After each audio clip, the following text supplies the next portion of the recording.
புதுசா திருமணமான ஜோடிகள் தங்களுடைய ஹனிமூனை கொண்டாட மேகாலயாவுக்கு போறாங்க. போன ஜோடிகளை பத்தி பல நாள் எந்த ஒரு செய்தியும் வராதனால பயந்து போன பெற்றோர்கள் போலீசாரிடம் கம்ப்ளைண்ட் கொடுக்கறாங்க. கடந்த ஜூன் 2ஆம் தேதி காணாமல் போனதாக கம்ப்ளைண்ட் கொடுக்கப்பட்ட ராஜா ரகுவன்சி சடலமாக மீட்கப்படுறாரு. என்ன நடந்துச்சு, உண்மையின் பின் விவரத்தை பார்க்கலாம்.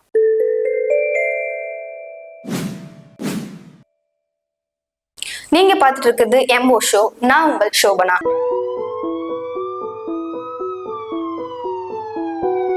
மத்திய பிரதேசத்தை சேர்ந்த இந்தூர்ல கடந்த மே 11ஆம் தேதி ஒரு திருமணம் நடக்குது. அது ஒரு அரேஞ்ச் மேரேஜ். யார் யாருக்கும்னா ராஜா ரகுவன்சி அப்படின்ற ஒருவருக்கும் சோனம் என்ற ஒரு பெண்ணுக்கும் அரேஞ்ச் மேரேஜ் பண்ணி வைக்கிறாங்க. இந்த சோனம் என்ற பெண் யாருன்னா அவங்க ஒரு பிசினஸ் ஃபேமிலி. ஒரு பிசினஸ்மேன் ஃபேமிலி இன்னொரு பிசினஸ்மேன் ஃபேமிலிக்கு தான் திருமணம் பண்ணி வைப்பாங்க. அதுதான் அந்த ஊருல வழக்கம். சோனம் ஃபேமிலி என்ன பிசினஸ் பண்றாங்கன்னா பிளேவுட் கடை வச்சு நடத்திட்டு வராங்க.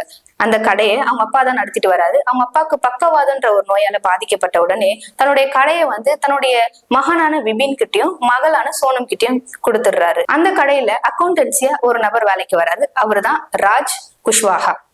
இந்த பக்கம் நம்முடைய ராஜா ரகுவன்சி இருக்காருல்ல, இவரும் ஒரு பிசினஸ் மேன் தான். அவர் என்ன பிசினஸ் நடத்துறாருன்னா டிராவல் ஏஜென்சி வச்சு நடத்திட்டு இருக்காரு. அவருக்கு ஒரு பிரதர், அப்பா அம்மா எல்லாம் பெரிய ஃபேமிலியா தான் இருக்காங்க. இந்த நேரத்துல ரெண்டு குடும்பத்தும் அலைன்ஸ் பேசி ஒரு அரேஞ்ச் மேரேஜ் கடந்த மே 11ஆம் தேதி நல்ல கோலாகலமா அந்த ஊர்ல நடக்குது. புதுசா கல்யாணம் ஆன இவங்க ரெண்டு பேரையும் ஹனிமூனுக்கு காஷ்மீருக்கு அனுப்பி வைக்கலாம்னு சொல்லிட்டு உறவினர்கள் ரொம்ப மகிழ்ச்சியா ஏற்பாடு பண்றாங்க எல்லாத்தையும். ஆனா என்ன நடக்குதுன்னா பகல்கான் பிரச்சனை அந்த நேரத்துல போயிட்டு இருந்த நேரத்தினால அந்த பிளான் ரத்து செய்யப்படுது. ராஜா ரகுவன்சிக்கு ஒரு ஆசை இருக்கு, இலங்கையில தங்களுடைய ஹனிமூனை கொண்டாடான்னு சொல்லிட்டு. ஆனா நம்முடைய சோனத்துக்கோ அந்த ஊருக்கு வர விருப்பம் இல்லை. ஏன்னா அவங்க ஆல்ரெடி மேகாலயாவுக்கு போலான்னு சொல்லிட்டு ஒரு பிளான் பண்ணி வச்சிருக்காங்க. மேகாலயாவுக்கு ட்ரெயின் டிக்கெட் புக் பண்றது, ஹோட்டல் புக் பண்றதுன்னு எல்லா வேலையும் நம்ம சோனமே பண்ணிருக்காங்க. இதோட உண்மையின் பின் விவரம் அதுக்கப்புறம் தான் நம்ம ராஜா ரகுவன்சிக்கே தெரிஞ்சிருக்கு. மே 11க்கு முன்னதாக ஒரு 3 மாசமா இவங்க ரெண்டு பேரும் பழக்கத்துலதான் இருந்திருக்காங்க. அதாவது அரேஞ்ச் மேரேஜ்ன்றதுனால என்கேஜ்மெண்ட்டுக்கு அப்புறம் ஒரு 3 மாசம் கேப் இவங்களுக்குள்ள இருந்திருக்கு. அப்போ அவங்களுக்குள்ள ஒரு மிஸ் அண்டர்ஸ்டாண்டிங் இருந்திருக்கு. கல்யாணம் ஆகி 10 நாள் ஆகியும் அவங்களுக்குள்ள ஒரு சின்ன ஒரு மனஸ்தாபமும் இருந்திருக்கு. அவங்களுடைய திருமண வாழ்க்கை அப்போ வரைக்கும் அவங்க ஸ்டார்ட் பண்ணாம தான் இருந்திருக்காங்க. மேகாலயாவுல ஒரு கோவில் இருக்கு. அந்த கோவிலுக்கு போனா நம்மளுடைய திருமண வாழ்க்கை நல்ல சுகபோகமா நடக்கும், வாழலாம் அப்படின்னு சொல்லிட்டு மேகாலயாவுல கோவிலுக்கு போலாம்னு சொல்லிட்டு நம்ம சோனம்ன்றவங்க அவங்களுடைய கணவரை வற்புறுத்தி இருக்காங்க. கணவரும் நான் சொல்லியிருக்காருன்னா தன்னுடைய மனைவியோட விருப்பத்தை ஏத்துக்கிட்டு அதுக்கு மறுப்பு தெரிவிக்காம நம்ம போகலாம் அப்படின்னு சொல்லிட்டு இவர் எல்லா பிளானுக்கும் ஓகே சொல்லியிருக்காரு. அந்த கோவிலுக்கு எப்படி போகணும்னா எல்லா நகைகளோடும் சீர்களோடும் நமக்கு திருமணத்துக்கு போட்ட நகைகள்ல இருந்து எல்லாமே புதுமண தம்பதிகள் அப்படியாவே போகணும் அப்படின்னு சொல்லிட்டு நம்ம சோனம் ராஜா ரகுவன்சி கிட்ட சொல்லியிருக்காங்க. ஆனா அதுக்கு எதிர்ப்பு தெரிவித்த பெற்றோர்கள் என்ன சொன்னாங்கன்னா, நீங்க நகை எல்லாம் போட்டுட்டு போனீங்கன்னா உங்களுடைய கவனம் ஃபுல்லா அந்த நகை மேலேயே இருக்கும். ஏன்னா பிசினஸ் மேன் அதிகமான நகை போட்டு திருமணம் செஞ்சு கொடுத்திருக்காங்க. அவர் போட்டிருந்த நகை கிட்டத்தட்ட ஒரு கையில போட்டிருந்த மோதிரமே 15 லட்சத்துக்கு போகும் அப்படின்னு சொல்லிட்டு போலீசார் சொல்றாங்க. இப்படி அதிக விலை உயர்ந்த நகைகள் அவங்க போட்டுட்டு போவானான்னு சொல்லிட்டு ராஜா ரகுவன்சி ஃபேமிலியை சொல்லியிருக்காங்க. ஆனா அதுக்கு மறுப்பு தெரிவிச்ச சோனம் என்ன சொல்றாங்கன்னா, திருமணமாகி 1 மாசம் கூட ஆகல, அதுக்குள்ளேயே எனக்கு நிறைய ரெஸ்ட்ரிக்ஷன் உங்க வீட்டுல போடுறாங்க அப்படின்ற மாதிரி அவங்களுடைய தரப்புல இருந்து சொல்லவும் ராஜா ரகுவன்சிக்கு அதெல்லாம் மறுக்கவே முடியல. சரி போலாம், மனைவி ஆசைப்பட்டுட்டாங்க, மனைவி விரும்பிட்டாங்கன்னு சொல்லிட்டு வீட்டுல இருக்க எல்லா நகையும் போட்டுட்டு தான் அவங்க அந்த மேகாலயாவுல ஒரு கோவிலுக்கு போலாம், சடங்கு செய்யலாம்னு சொல்லிட்டு அவர் கிளம்பியிருக்காரு. கடந்த மே 11ஆம் தேதி இவங்களுக்கு திருமணம் ஆகுது. மே 20ஆம் தேதி இவங்க மேகாலயாவுக்கு கிளம்புறாங்க. அதாவது இந்தூர்ல இருந்து மேகாலயாவுக்கு விமான வசதி இல்ல, ஸ்ட்ரெயிட்டா ட்ரெயினும் இல்ல. இவங்க அங்கிருந்து கொல்கத்தா ட்ரெயின் பிடிச்சி அதுக்கப்புறம் ஷிம்லாக்கு அப்படி போய் அதுக்கப்புறம் மேகாலயா போய் அவங்க ரீச் ஆகுறாங்க. இப்படி போயிட்டு மே 21ஆம் தேதி ரீச் ஆகுறாங்க. மே 21ஆம் தேதி பாலாஜி கெஸ்ட் ஹவுஸ்ல போயிட்டு அவங்க செக்இன் பண்றாங்க. மே 22ஆம் தேதி வாடகை 2 வீலர் அதாவது ரெண்ட்டுக்கு பைக் எடுத்து 2 பேரும் அந்த ஊரு ஃபுல்லா சுத்துறாங்க. அந்த சிசிடிவி காட்சிகளும் போலீசார் ஒப்படைச்சிருக்காங்க. மே 23ஆம் தேதி இவங்க என்ன பண்ணிருக்காங்கன்னா சோனம் அந்த மேகாலயா மலைக்கு ட்ரக்கிங் போலாம் அப்படின்னு சொல்லிட்டு தன்னுடைய கணவர்கிட்ட சொல்லியிருக்காங்க. அதற்கும் மறுப்பு தெரிவிக்காத கணவர் ஓகே போலாம், எனக்கு ட்ரெக்கிங் போறதுன்னா ரொம்ப பிடிக்கும் அப்படின்னு சொல்லிட்டு சோனம் அவங்க கணவர்கிட்ட பிரெயின் வாஷ் பண்ணிருக்காங்க. முதல்ல மறுப்பு தெரிவிச்ச கணவர் அதுக்கப்புறம் மனைவியோட ஆசையை நிறைவேற்றணுன்றதுக்காக சரி வா போலாம் நானும் அப்படின்னு சொல்லிட்டு 2 பேரும் கடந்து போயிருக்காங்க.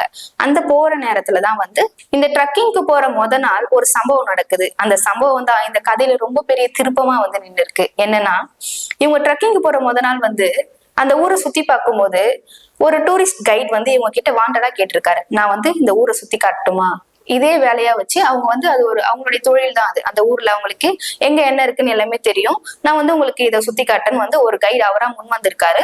அதுக்கு வந்து அந்த சோனம்ன்றவங்க வந்து ரொம்ப ஆட்டிடியூடா இல்ல வேணாம் அப்படின்ற மாதிரி அவரை வந்து பேசியிருக்காங்க போல. இந்த விசாரணையில அந்த கைடு வந்து முக்கியபூர்வமாக இந்த உண்மையை சொல்லியிருக்காரு. மறுநாள் 23ஆம் தேதி இவங்க ட்ரக்கிங்க்கு மேல போயிருக்காங்க. போகும்போது அங்க ஒரு கைட பாக்குறாங்க. அந்த கைட் கிட்ட போயிட்டு இந்த கணவன் மனைவி 2 பேருமே வந்து போயிட்டு அவர்கிட்ட சொல்றாங்க, இந்த மாதிரி நான் வந்து ட்ரக்கிங்க்கு மேல ஏறணும், நீங்க வந்து எனக்கு ஹெல்ப் பண்ணுங்க அப்படின்ற மாதிரி அவங்களுக்கு பேவும் பண்றாங்க. அந்த கைட் வந்து அவங்க கூடவும் இருக்காங்க. என்ன முக்கியமான விஷயம்னா, இங்க கணவன் மனைவி அந்த கைடு 3 பேர் மட்டும் இல்லாம எக்ஸ்ட்ரா 3 பேரும் கூட இருக்காங்க. அந்த 3 பேர் யாருன்னு போலீசார் வந்து விசாரணை திருப்புறாங்க. அங்க மலை மேல உள்ள சிசிடிவி காட்சிகளை வச்சு அந்த 3 பேரை அடையாளம் கண்டுபிடிக்கிறாங்க. அது கைடும் வந்து இவங்க தான் அப்படின்னு சொல்லிட்டு அவரும் சொல்றாரு. உத்தரப்பிரதேசம் மற்றும் மத்திய பிரதேசத்தை சேர்ந்தவங்க அப்படின்னு சொல்லிட்டு தெரிய வருது. போலீசார் வந்து விரைந்து அவங்க 3 பேரையும் பிடிக்கிறாங்க. மே 23ஆம் தேதி இவங்க கடைசியா ட்ரக்கிங்க்கு மலை மேல போயிருக்காங்க. அப்பதான் அந்த கடைசி நொடிகள் வந்து ராஜா ரகுவன்சியோடதான் இருந்திருக்கு. அதுக்கப்புறம் அவரை பத்தி எந்த ஒரு டீட்டெயில்ஸும் கிடைக்கல. மலை ஏறும் போது கிடைக்கப்பட்ட சிசிடிவி காட்சிகள் வரும்போது அவர் இல்ல அப்படின்றதுதான் தெரிய வந்துள்ளது. இத வந்து ராஜா ரகுவன்சியோட அப்பா வந்து திரு அமித்ஷா அவர்களுக்கு வந்து ஒரு லெட்டர் வந்து எழுதுறாரு. இந்த மாதிரி என்னுடைய மகனையும் மருமகளையும் காணோம், நீங்க வந்து விசாரணையை கொஞ்சம் தீவிரப்படுத்துங்க அப்படின்னு சொல்லிட்டு லெட்டர் வந்து அமித்ஷாக்கு போறதுனால இந்த விசாரணையை வந்து ரொம்ப துரிதப்படுத்துறாங்க போலீசார். அதாவது ஆபரேஷன் ஹனிமூன் அப்படின்ற பேர்ல 120 பேர் கொண்ட போலீசார் இந்த தேடுதல் வேட்டையில ஈடுபடுறாங்க. இதுல மேகாலயா, மத்திய பிரதேஷ், உத்தரப்பிரதேசம் இந்த 3 மாநிலங்களிலும் தேடுதல் வேட்டை ஆரம்பிக்குது. ஜூன் 2ஆம் தேதி அந்த மேகாலயா பக்கத்துல உள்ள ஒரு அருவியின் கீழே வந்து ஒரு குன்று, கிட்டத்தட்ட வந்து மலை மேலையும் அந்த குன்றுக்கும் ஒரு 200 அடி தூரம், அந்த 200 அடி பள்ளத்துல வந்து ட்ரோன் மூலியமா, அதாவது போலீசார் வந்து ட்ரோன் மூலியமா வந்து இந்த மாதிரி ஆக்சிடென்ட்லாம் ஏதாச்சும் நடந்திருக்கா அப்படின்னு சொல்லிட்டு தேடும் போது அங்க வந்து ராஜா ரகுவன்சியோட உடல் வந்து அழுகிய நிலையில வந்து கண்டெடுத்திருக்காங்க. ஏன் இந்த விசாரணையில ட்ரோன் யூஸ் பண்றாங்க? ஏன்னா வந்து அது ஒரு மலைப்பகுதி. ஆல்ரெடி ஒரு மாசத்துக்கு, அதாவது மே மாசத்துக்கு முன்பதாக ஏப்ரல் மாசம் ஒரு டூரிஸ்டர் வந்து வெளியூர்ல இருந்து மேகாலயாவுக்கு வந்திருக்காரு. அவர் வந்து அந்த ட்ரக்கிங் போற சமயத்துலதான் வந்து அந்த பாதை மண் சரிவுல வந்து அவரு மேலிருந்து பள்ளத்துல விழுந்து அவரு இறந்திருக்காரு. இவங்களும் அந்த நேரத்துல அந்த ட்ரக்கிங் தான் போயிருக்காங்கன்றத வந்து கைட் மூலியமா வந்து போலீசாருக்கு தெரிய வந்தது. சோ வந்து ட்ரோனை வந்து யூஸ் பண்ணிருக்காங்க இவரை கண்டுபிடிக்கிறதுக்காக. அது மட்டும் இல்ல, அவர் பாடி பக்கத்துல ஒரு அருவா, அது மட்டும் இல்லாம அவருடைய மொபைல் போனும் இருந்திருக்கு. மோப்ப நாய்களை கொண்டு வந்து போலீசார் வந்து தேடுதல் பணியில ஈடுபடும் போது கிட்டத்தட்ட 1 கிலோமீட்டர் தள்ளி சோனம் யூஸ் பண்ண ஒரு ஜாக்கெட் இருந்திருக்கு. அதுல வந்து இவரோட பிளட் ஸ்ட்ரெயின் அதுல இருந்திருக்கு. இதெல்லாம் வந்து சந்தேகத்தை இன்னும் அதிகப்படுத்திருக்கு போலீசாருக்கு. அந்த பள்ளத்தாக்குல ராஜா ரகுவன்சியோட உடலை கைப்பற்றும் போது அவர் இறந்து கிட்டத்தட்ட 10 நாள் ஆயிருக்கு அப்படின்னு சொல்லிட்டு தெரிய வருது. அது மட்டும் இல்லாம அவருக்கு பலத்த காயம் வந்து தலையில ஏற்பட்டு இருக்கிறத போலீசார் பாக்குறாங்க. அப்ப பார்க்கும்போது போலீசார் என்ன கன்ஃபார்ம் பண்றாங்கன்னா, இது கண்டிப்பா ஒரு கொலை தான் அப்படின்னு சொல்லிட்டு போலீசார் வந்து இதை கன்ஃபார்ம் பண்றாங்க. மேல இருந்து கீழே விழுந்தா கண்டிப்பா அடிபட்டிருக்கும். ஆனா வந்து ஒரு அருவா வெட்டு அளவுக்கு ஒரு அடிபட்டிருக்குமான்றது தெரியல. ஏன்னா வந்து ராஜா ரகுவன்சியோட பின்புறத்துல, அதாவது தலையில வந்து ரொம்ப ஆழமான அருவாள் வெட்டு ஒண்ணு இருந்திருக்கு. அது மட்டும் இல்லாம கொஞ்சம் டிஸ்டன்ஸ்லயே மோப்ப நாய்களை வச்சு கண்டுபிடிக்கும் போது அங்க ஒரு அருவாவும் கண்டுபிடிச்சிருக்காங்க. அதுல ராஜா ரகுவன்சியோட பிளட் ஸ்ட்ரெயினும் அதுல வந்து இருந்திருக்கு. இங்கதான் போலீஸ் இது வந்து திட்டமிட்ட ஒரு கொலைன்னு சொல்லிட்டு போலீஸ் கன்ஃபார்ம் பண்றாங்க. அந்த 3 பேரை ஏற்கனவே வந்து சிசிடிவில பார்த்து வெரிஃபை பண்ணி வச்சிருந்தாலும் அவங்கள தேடுதல் பணி வந்து போயிட்டு தான் இருந்தது. இந்த கொலைன்னு தெரிஞ்சதுக்கு அப்புறம் தேடுதல் வேட்டையை வந்து தீவிரப்படுத்தின போலீஸ் வந்து அவங்கள அரெஸ்டும் பண்றாங்க. அதாவது ஜூன் 7ஆம் தேதி இவங்களை அரெஸ்ட் பண்றாங்க. ஜூன் 2ஆம் தேதி ராஜா ரகுவன்சியோட உடல் வந்து கண்டெடுக்கப்படுது. ஜூன் 7ஆம் தேதி வந்து இந்த 3 அக்யூஸ்டையும் வந்து அரெஸ்ட் பண்றாங்க போலீஸ். ஜூன் 2ஆம் தேதி ராஜா ரகுவன்சியோட உடல் வந்து கைப்பற்றப்படுது. ஆனா சோனம்க்கு என்ன ஆச்சுன்னு போலீசாருக்கும் தெரியல, உறவினர்களுக்கும் தெரியல. இதன் அடிப்படையில வந்து அவருடைய உடல் வந்து அவருடைய சொந்த ஊரான இந்தூருக்கு அனுப்பப்படுது. அந்த இந்தூர்ல வச்சு ராஜா ரகுவன்சிக்கு வந்து எல்லா வித சடங்குகளும் செய்யறாங்க. அவருக்கு மட்டும் இல்லாம அந்த இடத்துல வந்து சோனமோட ஜாக்கெட்டும் ரத்த கரையோட எடுத்ததுனால சோனமுக்கும் ஏதோ ஆயிருக்கு, சோனமும் இறந்து போயிட்டா அப்படின்னு நினைச்ச உறவினர்கள் என்ன பண்றாங்கன்னா, அவங்களுக்கு திருமணத்துக்கு எடுத்த அந்த போட்டோவையே வச்சு 2 பேருக்குமே பொட்டு அந்த சடங்கு, அவர்கள் செய்ய வேண்டிய எல்லா சடங்கும் வந்து அந்த இடத்துல வந்து செஞ்சுட்டு இருக்காங்க.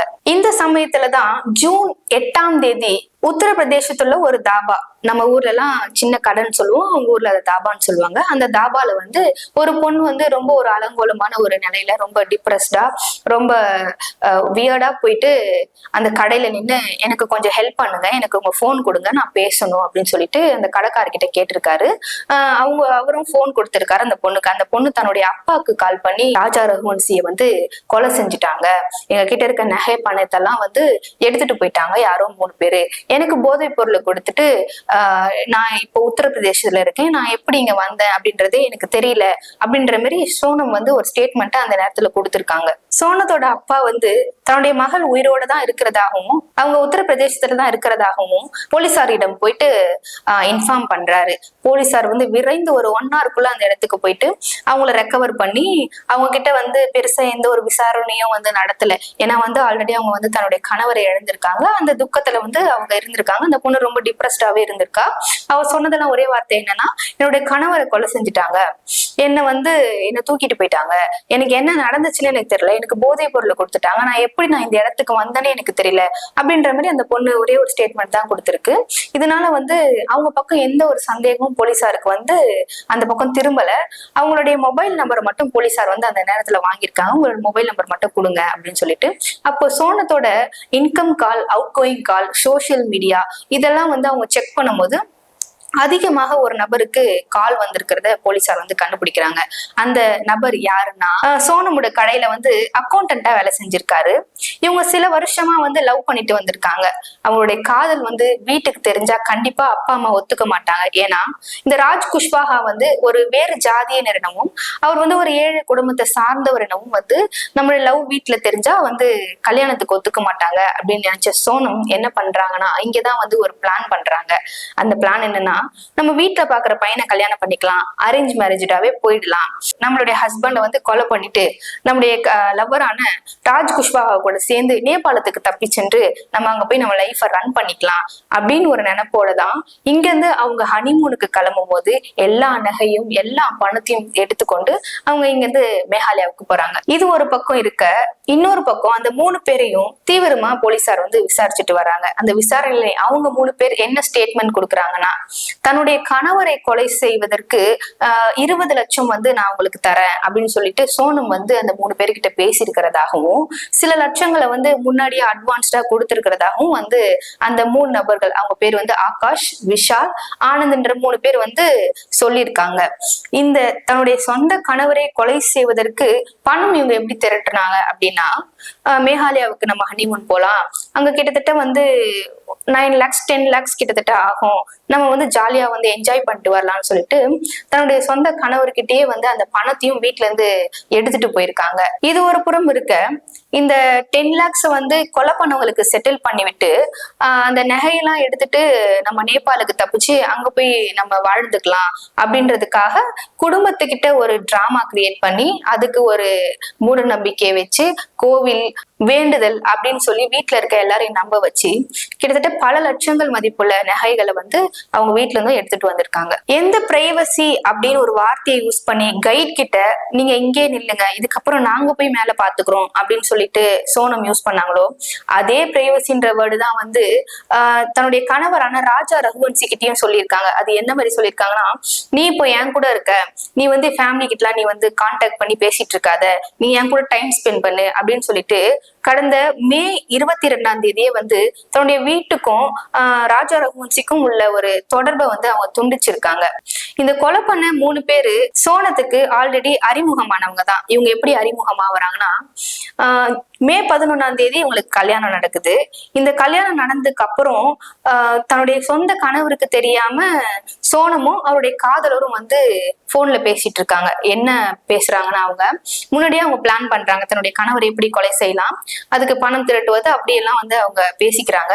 அந்த நேரத்துல தான் வந்து தன்னுடைய நண்பர்களான ஒரு 2 பேரை வந்து ராஜ் குஷ்வாஹா இந்தூருக்கு வரவழைக்கிறாரு. அதாவது இந்த அக்யூஸ்ட் ஆகாஷ், அவர் கூட இருக்க விஷால், இவங்க 2 பேரையும் வந்து இந்தூருக்கு வரவழைச்சு தன்னுடைய காதலியான சோனம் கிட்ட வந்து அறிமுகப்படுத்தி வைக்கிறாரு. அதாவது விஷாலையும் ஆகாஷையும் முன்னதாகவே சோனம்க்கு தெரியும்.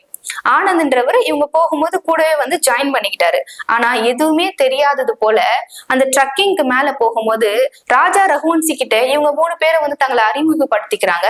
அப்ப வந்து எல்லாம் தெரிஞ்ச சோனம் வந்து எதுவும் தெரியாத மாதிரி அவங்கள பார்த்ததே இல்லாதது போல ஒரு நாடகத்தை வந்து அங்க நடத்திருக்காங்க. இவங்க 10 நாளா பிளான் பண்ண இந்த கொலையை எப்படி இங்க எக்ஸிக்யூட் பண்ணிருக்காங்கன்னா, கைடு கூட இருக்க அந்த 3 நபர்கள், அதுக்கப்புறம் கணவன் மனைவி, இவங்க எல்லாம் மலை மேல ஏறிட்டு இருக்கும் போது இவங்க வந்து சொன்ன மாதிரி எனக்கு பிரைவசி வேணும்னு சொல்லிட்டு கைடை வந்து ஒரு இடத்துல ஸ்டாப் பண்றாங்க.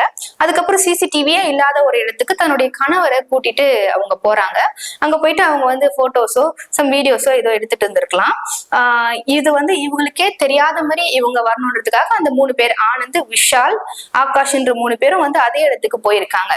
போயிட்டு அவர் அதாவது ராஜா ரகுவன்சி எதிர்பார்க்காத ஒரு நேரத்துல அவங்க பின்னாடி திரும்பி மலை வியூ கூட பாத்துட்டு இருந்திருக்கலாம். அந்த சமயத்துல வந்து அவங்க கையில இருந்த அந்த அருவாளால வந்து பின்னாடி இருந்து அவரை தாக்கியிருக்காங்க. பலத்த ரத்த காயத்தோட வந்து அந்த இடத்துல வந்து அவரு விழுந்திருக்காரு. அப்ப விழும்போதுதான் அவருக்கு தெரிஞ்சிருக்கும் தன்னுடைய மனைவியும் இதுல உடந்தன்னு. அது மட்டும் இல்லாம அந்த 4 பேரும் சேர்ந்து அவரை கிட்டத்தட்ட 200 அடி பள்ளத்துல அவரை தூக்கி கீழே வீசி இருக்காங்க. இவங்க 4 பேரும் ராஜா ரகுவன்சியை கொலை செஞ்சுட்டு அன்னைக்கே, அதாவது மே 23ஆம் தேதியே தன்னுடைய சொந்த ஊர்களான உத்தரப்பிரதேஷ், மத்திய பிரதேஷ்க்கு வந்து ட்ரெயின் மூலியமாகவும் பஸ் மூலியமாகவும் அவங்க அங்க ஊருக்கு போயிடுறாங்க. ஆனா சோனமோட சொந்த ஊர் வந்து இந்தூர் ஆச்சே. அவங்க எப்படி உத்தரப்பிரதேசத்துல போய் தங்கி இருப்பாங்க? தன்னுடைய காதலன் வந்து இந்த ராஜ் குஷ்வாஹா இருக்கான்ல, அவனுடைய இன்னொரு நண்பர் வந்து உத்தரப்பிரதேசத்துல இருந்திருக்கான். ஆக்சுவலி வந்து இந்த ராஜ் குஷ்வாஹாவுடைய சொந்த ஊரே உத்தரப்பிரதேஷ் தான். அவன் வேலைக்காக இங்க வந்திருக்கான். சோ வந்து அங்க அவனுடைய ஃப்ரெண்டு வீட்டுல சோனமா தங்க வச்சிருக்கான். கிட்டத்தட்ட கொலை வந்து 23ஆம் தேதி நடக்குது. 2ஆம் தேதி பாடியை வந்து ரெக்கவர் பண்றாங்க. 7ஆம் தேதி 3 அக்யூஸ்ட பிடிக்கிறாங்க. 8ஆம் தேதி சோனம் வந்து தானா தாபால வந்து முன் வந்து என்னுடைய கணவரை கொலை பண்ணிட்டாங்க அப்படின்னு சொல்லிட்டு சோனமா வந்து அவங்க அப்பா கிட்ட பேசுறாங்க. விசாரணை போக போகதான் போலீசாருக்கு தெரியுது இந்த கேஸ்ல சோனம் தான் A1 அக்யூஸ்ட்னு. இன்னொரு முக்கியமான விஷயம் என்னன்னா, அவருக்கு வந்து வயது 21 தான் ஆகுது. அதாவது இந்த சோனத்துக்கு வந்து வயது 26, இந்த பையனுக்கு வந்து வயசு வந்து 21 தான். கிட்டத்தட்ட அவங்களுக்கு வந்து 5 வயசு டிஃப்ரெண்ட் ஆகுது. 5 வயசு டிஃப்ரெண்ட். அது மட்டும் இல்லாம இவன் வேற ஜாதி, வேற ஏழை பையனா வேற இருக்கான். இதெல்லாம் நம்ம வீட்டுல சொன்னா நம்ம கல்யாணத்துக்கு ஒத்துக்கவே மாட்டாங்கன்னு சொல்லிட்டு இந்த சோனமாவே ஒரு அசியூம் பண்ணிட்டு அதுக்கு ஒரு முயற்சி கூட எடுக்கல. தன்னுடைய காதலை வந்து வீட்டுல சொல்லறது கூட வந்து ஒரு முயற்சி கூட எடுக்கல. மேபி அவ வீட்டுல வந்து தன்னுடைய காதலை சொல்லி அந்த வீட்டுல வந்து அதை எதிர்ப்பு தெரிவிச்சிருந்தாங்கன்னா, ஏதோ ஒரு பையனை இந்த பையனை லவ் பண்ணிட்டு தான் இருக்கா, இப்போதைக்கு கல்யாணம் எல்லாம் எதுவும் வேணாம்னு சொல்லிட்டு அந்த கல்யாணத்தை ஸ்டாப் பண்ணிருப்பாங்க. பரிதாபமா ராஜா ரகுவன்சியோட உயிரும் போயிருக்காது. இப்போ சோனத்தால காதலிச்ச தன்னுடைய காதலனுடனும் வாழ முடியாம, கல்யாணம் பண்ண தன்னுடைய கணவருடனும் வாழ முடியாம சிறையில தன்னுடைய வாழ்க்கையை கழிக்க போறாங்க. அவசர புத்தி எப்படி ஒரு மனுஷனோட வாழ்க்கையை புரட்டி போடுறது அப்படின்றதுக்கு இந்த ஒரு கேஸ் ஒரு உதாரணமா இருக்கிறது. மீண்டும் ஒரு நிகழ்ச்சியில் உங்களை சந்திக்கும் வரை உங்களிடமிருந்து விடைபெறுவது உங்கள் சோபனா. நன்றி, வணக்கம்.